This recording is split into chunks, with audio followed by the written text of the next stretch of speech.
This video is powered by the pros at Pascal Air Plumbing and Electric.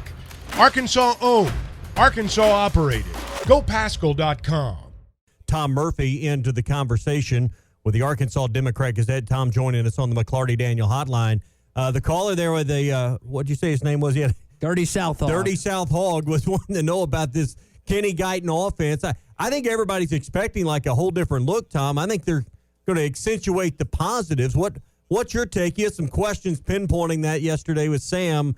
I don't know that it's going to be a ton different. What's your take? Yeah, good morning, y'all. And yeah, interesting question. Some compelling remarks there because the triple option part. Here's what I think.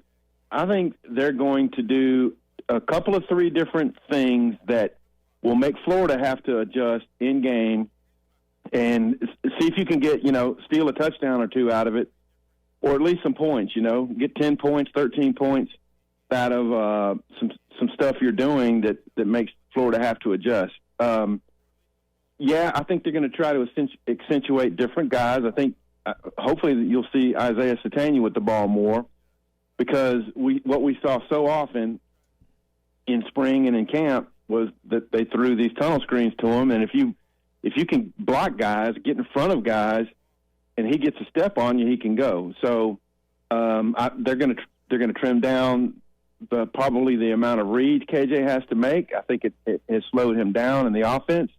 Hopefully they simplify some of the blocking schemes. But what I do know is this: they want to keep it under wraps until they get out there against Florida the best they can, because we won't be out there reporting on it. I know that was your second question in the press conference yesterday. What do you think about Sam's decision to do that? Well, I think it suits their purposes because the more eyes of ours that see it, the more chance that what they're doing gets to Florida.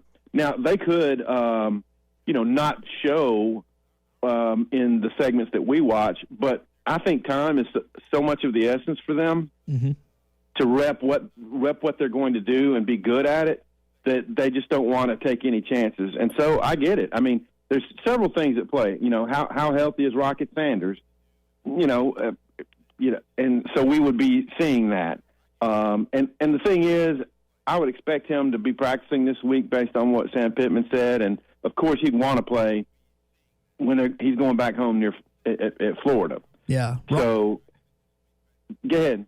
I was going to say Rockledge is only 2.5 hours away to that point. Tom, do you think he plays? One thing to practice. Does he suit up this Saturday? Well, I'm going to guess that he will.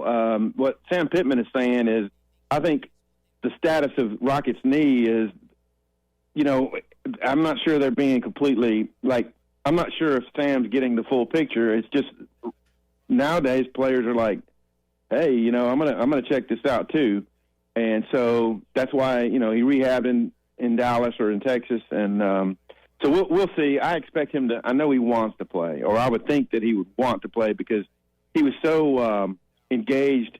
He was a true freshman. When they played in that Outback Bowl, he was geared up to go play around the home folks. Yeah. Tom Murphy with us on the McLarty-Daniel hotline. Tom, the defense has been really consistent. In fact, gotten stronger as the year goes on. I guess the skeptical fan in me wonders, is this the week they're due a letdown? Generally, somewhere along the way, even the greatest defenses don't have their best day. I'm hoping this is the week they can stay at the level they're at, but this defense has been very consistent. Are you worried about any, maintaining the level they played as they come off the bye week? Well, I hear what you're saying, but I do think coming off the bye week, surely their legs will be fresher, and they can do all the things athletically, physically that you'd want them to do. They have played well and very well against Mississippi State, and they gave Arkansas a good chance against Bama. But late game against BYU and LSU, they weren't at the top of their game. So I mean, it's a much improved defense for sure. It's a more inspired defense. And the thing is, Graham Mertz completes a very strong percent, in the high 70% of his passes, and he only has 2 picks on the year. So it's not like they throw deep; they throw more shallow stuff, but they will take some shots. Arkansas is going to have to stop the run game first and foremost, and then see if they can rattle Mertz a little bit. And what your caller was saying before I came on, Dirty South, I think I think he's on to something. I think this is an upset alert game for the Gators. Yeah. Well, I mean, for Arkansas, I think defensively stopping the stretch play. Coach talked about that yesterday. They got two backs they like to run and attack the edge. You're going to have to bring the speed, and that leads me to my question about Dwight McLaughlin. What's going on with Nudie? Because Coach said, hey, he's healthy and he was available to play, but he's got to earn playing time back. I don't know what to read into that comment yesterday from his press conference. Right. Well, I mean, it seems to me that something has happened, and we know Dwight McLaughlin is a excitable guy, and sometimes maybe he'll say something before thinking it through. And so I'm not sure what has happened, but he's got the highest rating of all the cornerbacks. He's a guy who can get you a pick, and I think it's also an indication that Jalen Braxton is like an ideal coach's guy. I mean, he's well spoken. He didn't have a great debut against Western Carolina, but he's played pretty good ball. I mean, he's an up and comer at cornerback. Mm-hmm. But I do think that maybe the pairing of maybe you get Snacks Johnson back to nickel more. I don't know. I think Dwight McLaughlin needs to play for them to be at their peak. And hopefully he's working his way back in there. What about Devin Manuel, Tom? We heard Coach kind of mention that him and Chambly will both play. I know he's been banged up all season. How much could he impact the game on Saturday? Well, I mean, I know that some of the twists bothered him in the second half last week.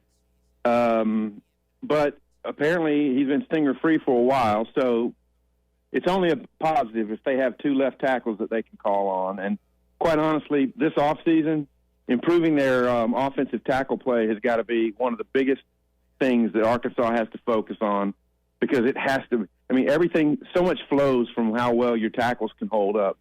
And it was a question we had in camp, and it's lingered throughout the season, and it just has to be better next year. Tom, enough football. Let's talk about this basketball team that beat Purdue on Saturday. I know you wanted to touch on it. What did you notice about their 81-77 overtime win? Well, first of all, just the atmosphere, the excitement level in there was like a tournament. Execution level, a little bit different. Arkansas was, I'll tell you, they overcame the first 6 or 8 minutes of that game. They just looked sloppy. You could tell guys were trying to, make too much happen. And after that, though, they settled in. And I have to say, Matt Painter, my impression of him from a 10-minute press conference is what a outstanding guy. And I talked to the Purdue writers, and they're like, he's a joy to cover. He was very complimentary of the crowd, complimentary of Arkansas, and he made a few very salient points about this team, that there's like 4 or 5 interchangeable 6'4", 6'5" guys when you think about Battle and Ellis and Mark. I mean, there's a bunch of guys who are in that kind of range who have similar games. And to me, that's going to be one of the funnest parts to see who rises up, who falls into their roles. And that's another thing he talked about, was the way you build a great team is you have your go-to guys, your 3, 4, 5 guys that are going to have the ball at the end of the game, who are going to be on the court. But can all the rest of the team accept what their roles are? They come in, you're going to be an enforcer and a rebounder and all. So that's going to be a big challenge for Eric Musselman with this team. It's for everybody to slot into the things you do best and accept the roles and the minutes that you get. Another challenge, I think, for Muss, Tom, is they really don't play stiff competition until they go to the Bahamas. I mean, how do you keep the team as focused and as diligent as they were to play like a team like Purdue in these next few weeks? Well, I think a lot of it is what I was just saying, that the competition for the minutes, it's going to be held in your practices, and when they play the games, the Alcorn States and down the line, Gardner Webb's and those teams, who goes out there and shows they deserve minutes on the floor on game day. And then a lot of that is how well you practice. So I think the lure of playing time is going to be very compelling for, in arguments for these guys as they head toward the Thanksgiving season. Yeah, it's like every practice is a Saturday scrimmage in football in August. It's like every game that you play in the early season, you're playing for minutes down the road. I mean, it's highly competitive, it appears, within this roster. No doubt. And I think one of the takeaways from this game was decision-making as the clock's winding down, because Arkansas had a nice lead with just a few minutes left in the game. And, Devo made a couple of, head-scratching type plays regarding, game awareness and clock management.